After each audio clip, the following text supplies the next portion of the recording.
Hey guys, Sammy here with a few dynamic movements to decrease your chances of injury while increasing your flexibility as well as your mobility, improving your overall game altogether. Each of these moves can be done whether you're at home or on the course, and they do flow very nicely together when done one after the other. So do try them all and ensure a pain-free, full range of motion through each movement. If anything is uncomfortable or painful, stop, don't force anything, take a step back.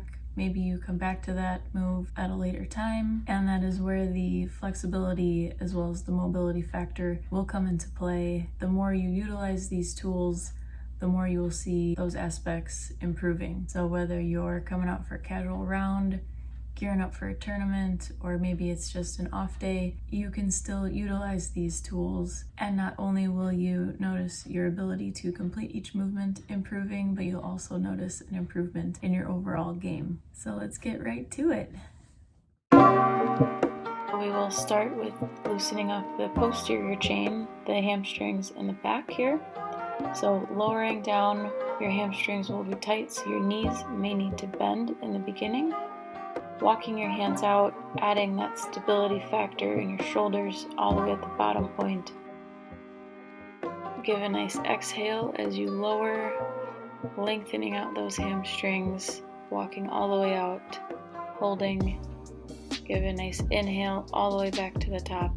The goal being to get your hamstrings to stay straight and your knees back through the entire movement, and go through this 10 times.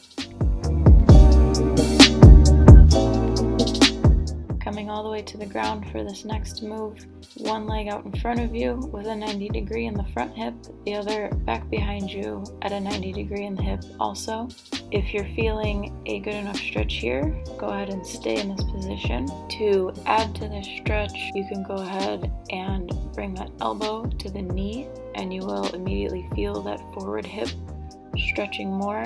Deepen it further by bringing that elbow to the outside of the knee onto the ground, really stretching that lat and the posterior shoulder capsule. If you're really flexible, you can go ahead and bring that shoulder down to that knee. Wherever you choose to go, you're going to hold it for about 5 seconds. Inhale that arm back up. Exhale, going back down into the stretch, and you should be able to deepen it each time you go back down. This is a dynamic warm-up, so we don't want to be holding. You can come back to this particular stretch at the end of your round when you're nice and warmed up, and then you can hold it for as long as you please. But for right now, I'm going to hold for about 5 seconds, do 5 reps, switch sides, making a 90 degree in the front hip, 90 degree in the back, taking a nice inhale and extending that opposite arm out, exhaling, deepening into a stretch to wherever you find comfortable.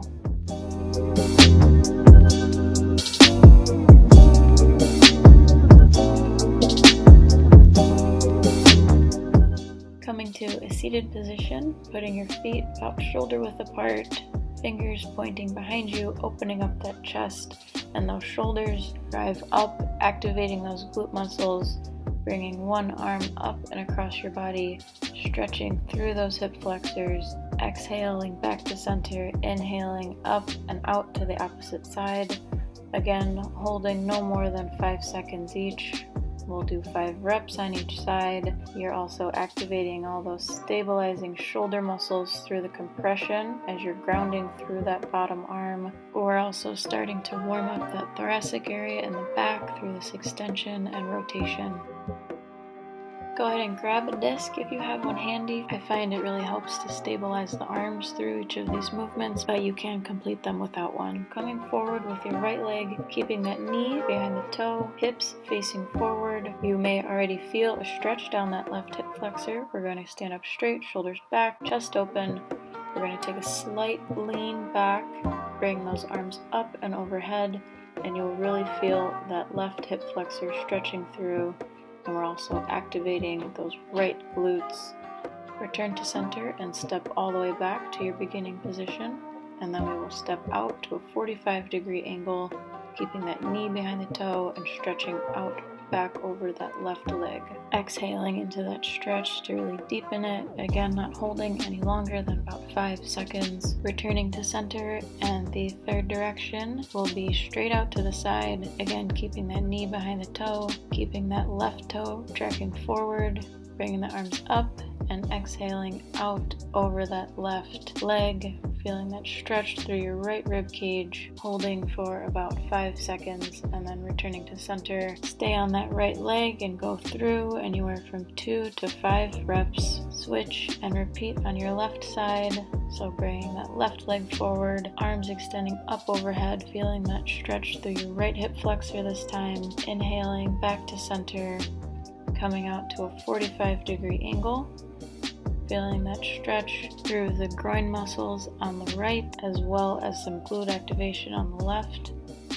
Coming back to center and out to your side lunge, where you will really engage those groin muscles as well as those adductor muscles along the inside of that right thigh, and stretching out that left rib cage this time.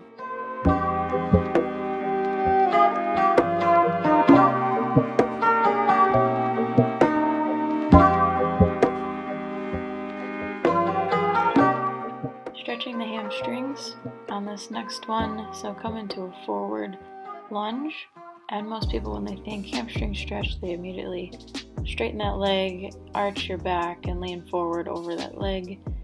And we're going to stretch the hamstrings properly here. So come into that forward lunge, keeping that chest high, hips forward. We're going to almost hinge at the hip, coming over that front knee. And we're going to come down, keeping that back flat, and we're just going to lower that back knee down and then drive up and back with that front knee. So almost as though you're pulling back at your hips, and it will be difficult to straighten that knee in the front all the way because that hamstring is already being lengthened just by simply having it out in front of you, but also having your pelvis in the correct position. We'll do 5 reps on each side and then switch, sticking with the hamstring, and now we will straighten that front leg. Bring your hands up to shoulder height, keeping those shoulders down away from your ears. You're going to exhale, reaching forward, almost as though you're pushing someone away from you, feeling that stretch down the hamstring of your front leg and that pelvis in an anterior tilt still. Remember to breathe into each stretch, and it will deepen as you progress. Inhaling back to center, and we will do it 10 times on each side. Easing into this next one, take a wider stance and loosening up those hips through internal and external rotation. Your arms are just along for the ride, allowing the posterior shoulder and the rotator cuff to loosen up.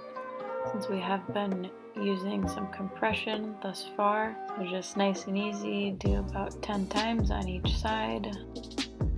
Continuing with loosening up those shoulders, we're going to lean forward and allow your arm to just hang as dead weight as you can, staying at a height where your fingers just barely brush the ground. And we'll do 5 to 10 circles in both directions and then switch to the other side, really allowing gravity to just take over here, and it will almost feel as though your shoulder is being pulled to the ground, really allowing that shoulder joint to loosen and open up. You shouldn't be causing any tension as you're rotating through these circles.